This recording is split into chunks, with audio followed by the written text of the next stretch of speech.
today I'm going to make stuffed karela. This is what a karela looks like. So I have got 6 of these, and I'm going to bake these. So what I want is to be able to be using a dish that they will all fit in quite snugly and together in such a way so that they're not rolling around. So this is what I'm using, a casserole dish, and it will need a lid with it, or if you haven't got a lid, foil will do nicely. For that amount I'm using 1 onion, which I will be chopping up in a blender because I need it to be really fine. Be needing some lemon juice, be needing some salt, 1 cube of ginger, garlic and 1 cube of chilli, and then I'll be using the spices, garam masala and turmeric in this dish. So onions are in there ready to be blended. Now inside this karela there are going to be inside seeds and etc. that need to be lifted out. So to do that, I'm just going to cut through, slice through here, not all the way through that it comes out the other side, and you'll see that it opens up, and that's what the inside looks like. And what I'm going to be doing is scraping the inside out and putting them inside with the onions to blend. So the easiest way to do that, and you have to be quite clever in holding this and doing this, is just get a teaspoon, fits in nicely, and just lift it out like so. It will only lift so far and not break through the actual case of the karela. So whatever will come out, lift it out. Can be tricky. So that's all emptied.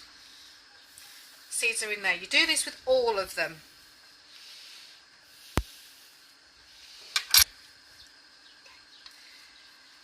Just some tips of how to find a good karela.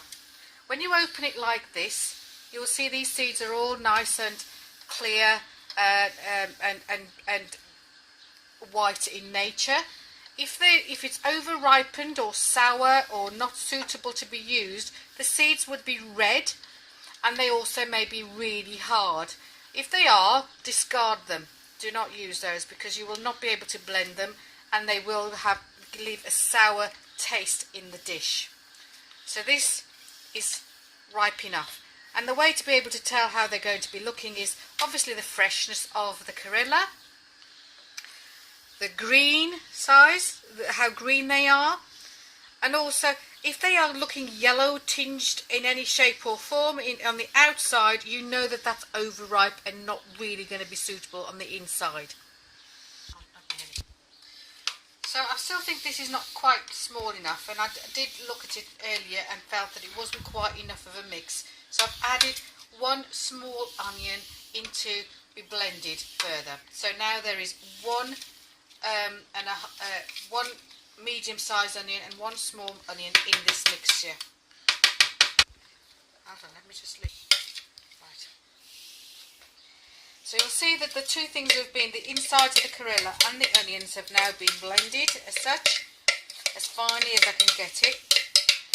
And I'm putting it into another casserole dish here, or a mixing bowl, or whatever you wish to use to add the remaining ingredients. That's what it looks like. Some of the seeds remain slightly whole, that's fine. As they'll cook, they'll soften, and others have mushed up small. Okay. To this mix, I'm now going to add 1.5 spoons of this, which actually is 3 level teaspoons of salt.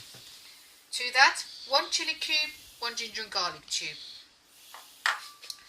And then I'm going to add 2 heapspoons of garam masala and 1.5 heaps of turmeric. Mix the whole lot together, breaking the cubes up.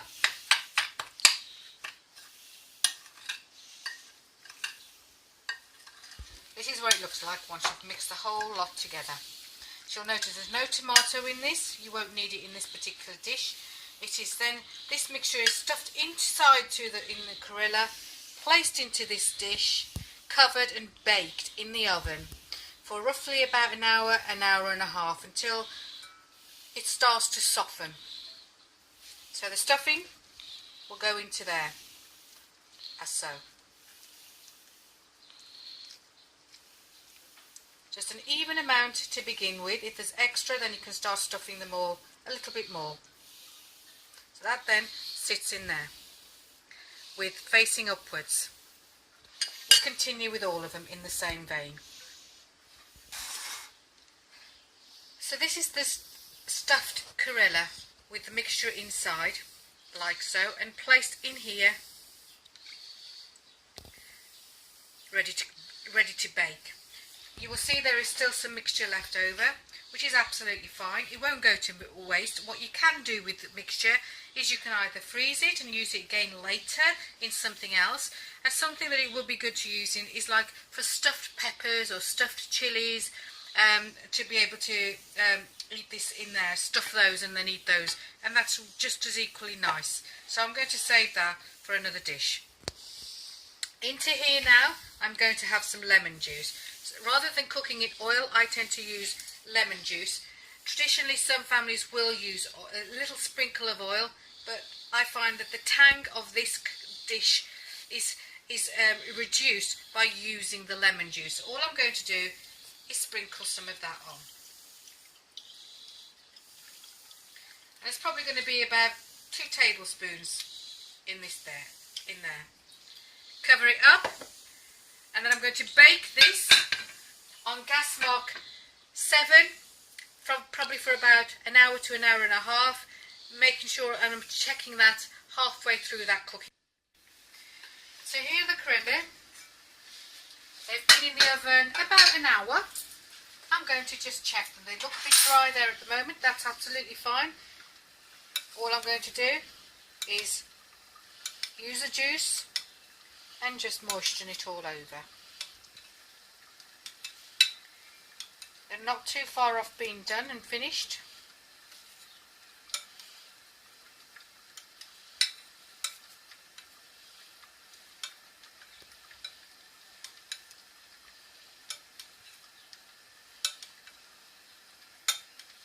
And I will just test them, just to see how well they're doing in terms of cooking.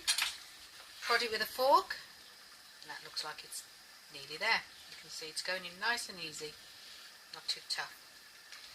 So I'm going to leave them for about another 20 minutes, half an hour in the oven to allow it to cook a little bit longer, and then they'll be ready to eat.